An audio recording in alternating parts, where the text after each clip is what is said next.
But yeah, it's going to be a new Star Wars, which is like, yeah, all right. Yeah, just like Ryan Johnson said, Last Jedi is going to have a bigger reveal than "I'm your father." Ugh. Right? Maybe you could Remember say it's bigger than that because it destroyed the whole franchise. I don't know. Maybe. that? Like, I wonder what he was talking about. Was it just Snoke dying? Like, oh no, Maybe. No, I think it would be Ray's Luke parents, dying. right? Remember, we don't care much about that, but he might. I don't know. God, yeah. Did Well, you see the maybe he's talking new? about the broom kid.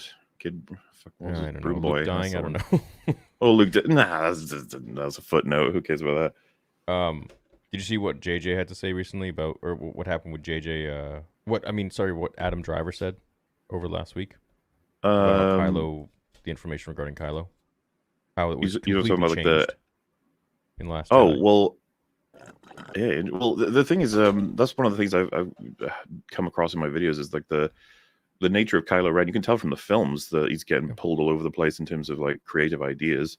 And I think a lot of people sort of reintegrated that into the perspective of the character itself. They were like, "Oh, you see, it's he's complicated. He's getting pulled from the dark to the light to the." And you're just like, Yeah. "No, I think they have no idea what they're doing with him." That's what's actually Literally. happening. Yeah.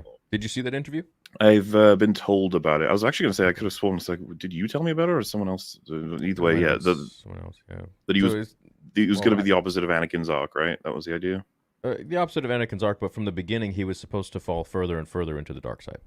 Right. When he was playing that way in episode 7, and then episode 8, he was still trying to lean into it, but Ryan came along and completely changed it. And then Mhm. episode 9, at the last minute, they changed the fact that he became Ben Solo. They were never supposed to be Ben Solo.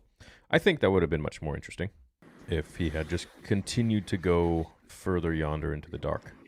I suppose that's the crazy thing is like, if you ask anybody what would you have done from The Force Awakens onward, you get a different answer every time because it really can go in all kinds of directions in, let's say, good ways. Like there's plenty of Right. things you could have done, Right. but we got one of the worst timelines. It was impressive. Yeah. Jeez. But I mean, that's why I'm happy about that Dave Filoni movie is because it's literally, I know you're not into it, but it's literally going to be the new sequel trilogy. Because I'll give it a shot. you can't call the sequel trilogy anymore once that movie is out because that's going to be the first one. It's gonna get weird for the naming. I mean, you say that, but like it's so ingrained at this point. Everyone calls the sequel trilogy in the same way that if they made more prequels, nobody's calling that the prequel trilogy, like a new trilogy that comes out. Well, in my mind, it's going to be